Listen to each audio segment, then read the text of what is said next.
I think as I got older, I started realizing, like, you know, I got to start paying attention to now what I'm putting in. Could maintain for hours if he needed. His core is shredded. He's absolutely in the best shape of his life, and it's shown with making very hard things look easy in the gym.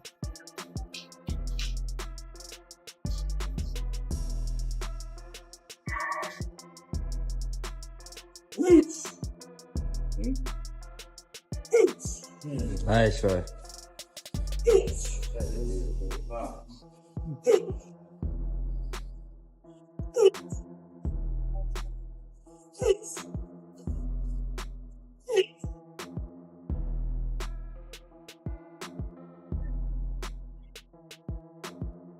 I really paid attention to what I was putting in my body and how it was affecting me in sparring, affecting me in training.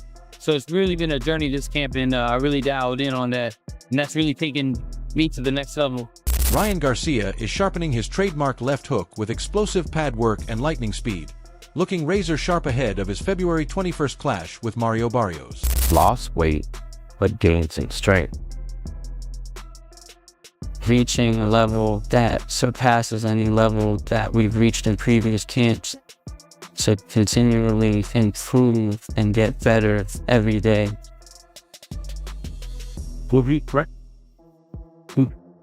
Starbucks mocha? Have you ever yogurt today or no? I ordered it for some reason. We just got done blanching these carrots right here.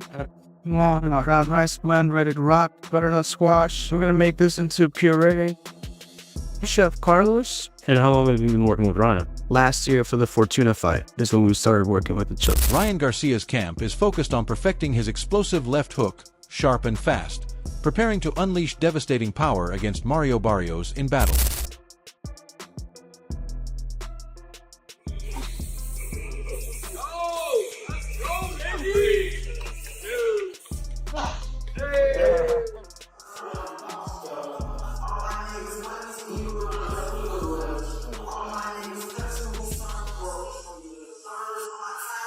Ryan steps into the gym with energy, moving through drills, testing his endurance, and showing resilience despite past struggles with consistency. Just like that. Just like that. Just like that. There you go. Training sessions highlight Ryan's determination as he balances fatigue with discipline, pushing through resistance while keeping his signature left hook crisp. For this camp, we've been keeping it pretty with the same kind of pattern. You know, we wake up around 8:30 and then head to the, you know, strength and conditioning gym. We lift weights, we do, you know, conditioning drills, sprints, all that stuff. Then we take a minor, you know, 10-minute break, and then we head to, you know, boxing. Today we're here strengthening, conditioning, fine-tuning for the last stretch. Make sure that the body feels right and that we are strong. Keep that pace, keep that pace. 30 seconds. 30 seconds. Atta boy. This camp reflects Ryan's maturity, acknowledging setbacks, yet embracing growth, channeling motivation into daily effort, and refining his craft with renewed purpose. Gonna have to lose 30 pounds, remember how to box, and try to get sharp all in 2 months. And I don't even know how my body's gonna react. And it wasn't reacting. Every 2 days, it would just shut down. Runs didn't feel right.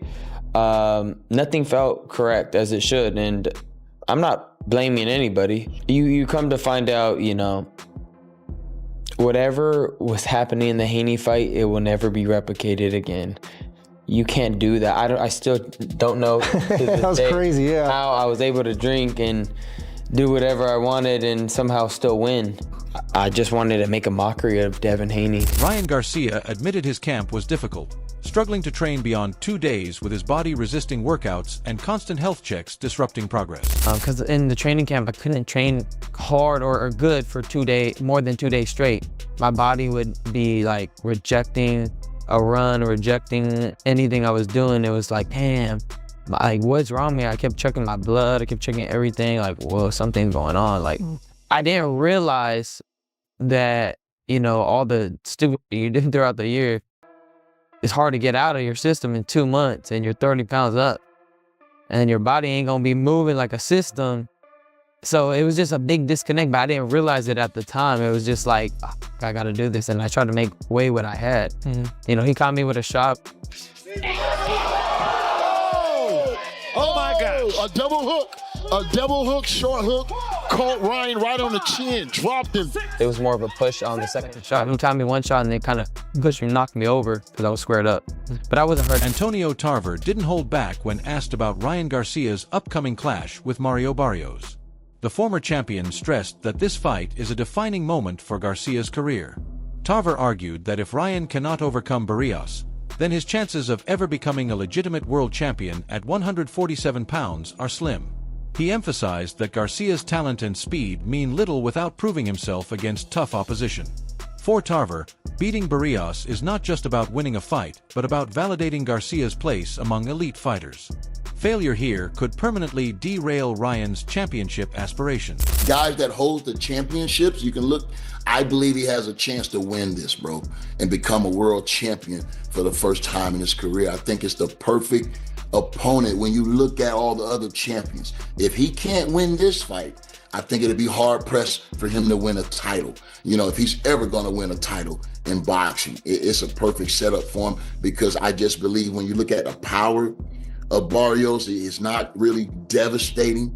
You know, when you look at his boxing ability, he's a good fighter, but nothing really sticks out as great. You know, I just think he's a solid fighter, but I just don't think he's the best champion out there right now today. Solid fighter, has a belt, but I just don't think he has anything when you look at knockout power, extreme boxing ability, other than his heart and his toughness. You know, I don't know what else sticks out for Barrios, and I just believe that's why, you know, but when he had that draw with Pacquiao, that showed me, man, that he could still get back to the drawing board and become a better fighter. I think it was any time for him to show some separation, it was against Manny Pacquiao, and he didn't show as much separation as I would have wanted, and that just let me know he's still in the development stage. Even though he's a champion, he's still learning how to become the best fighter that he can be. Still some things need to be filled in, but we'll see. Maybe the champion come ready to fight and put on his very best performance. And I think he'll need that to beat Ryan Garcia. Now, again, Ryan is not coming in off the best win or the best performance himself. So it'll be important for Mario Barrios to start early and let Ryan Garcia know that it's gonna be a nightmare if he thinks he's gonna take his title. So that's the type of energy Barrios need to come. Robert Garcia, a respected trainer and analyst, recently offered thoughtful insight into Ryan Garcia's current standing in boxing. During a conversation with Paulie Molinági, he explained that Ryan has benefited from timing and opportunity, pointing out that the division's shifting landscape has opened doors to high-profile fights that might not have been available otherwise. Robert emphasized that while Ryan's talent and marketability are undeniable, the real challenge lies in proving consistency against elite opposition. He suggested that Ryan's career trajectory has been accelerated by circumstances, but sustaining momentum will require discipline, adaptability, and a willingness to face adversity head-on. Garcia noted that Ryan's explosive left hook and speed make him dangerous. Yet, those attributes alone cannot guarantee long-term success. Then there, you know, Paulie, hopefully he is investing his money. He's like Destiny's Child. He's a survivor. He just keep blasting. He's just in there, right? He just keeps blasting. Good for him, man. Good for him. Can't be mad at him. You know, can't be mad at his luck, because I could say that is luck. You know, he's lucky that these guys are around in the division and calling his name out and fighting him. But when it comes to the fight, look, Ryan is got so much power and speed that if Ryan does prepare himself and Ryan does pick the right trainer to come up with a good game plan, and Ryan follows it, because I'm not saying, you know, he's never had great trainers. He's had great trainers, but if he doesn't follow the instructions, and if he doesn't follow the game plan, then there's nothing nobody could do. If Ryan does follow the game plan and disciplines to put up a great... The sport demands resilience, mental toughness, and the ability to adjust when opponents neutralize strengths. Robert concluded that Ryan's future depends on how he handles these challenges, stressing that the next phase of his career will define whether he becomes a true champion or remains a fighter known more for potential than achievement. His words carried both respect and caution, highlighting the fine line between opportunity and responsibility in boxing's unforgiving landscape. But poor Luke Campbell never got to be a world champion, but his title shots came against Linares and Lomachenko, so that's why he was never a world champion. You get a guy like Barrios. I mean, a lot more guys will become world champions. I think Luke Campbell's a better fighter than Barrios as well, if you put him head to head in that stylistic matchup. So I think Garcia has wins that are comparable to maybe even better than a guy like Barrios. Last time we talked about failing up, Chris, it was George Kambosos Jr. We're talking about just how fails up. It's like finds big fights somehow. But he did have the big upset win over Teofimo Lopez. It kind of put him on a level that I don't believe he was capable of defending. Do you agree with Paulie that Ryan Garcia does have the wins to kind of tantalize us about his ability, even though he's been so disappointing the last couple of years? Regardless of skills and performances, what Ryan brings to the table is popularity. And you mentioned it from the onset about being a... Richardson Hitchens recently shared his candid thoughts on Ryan Garcia's current state in boxing. While acknowledging Ryan's natural talent and explosive speed, Hitchens pointed out that Garcia often relies too heavily on a limited set of techniques, particularly his signature left hook. He suggested that this lack of variety could become a liability against seasoned opponents who know how to neutralize predictable patterns.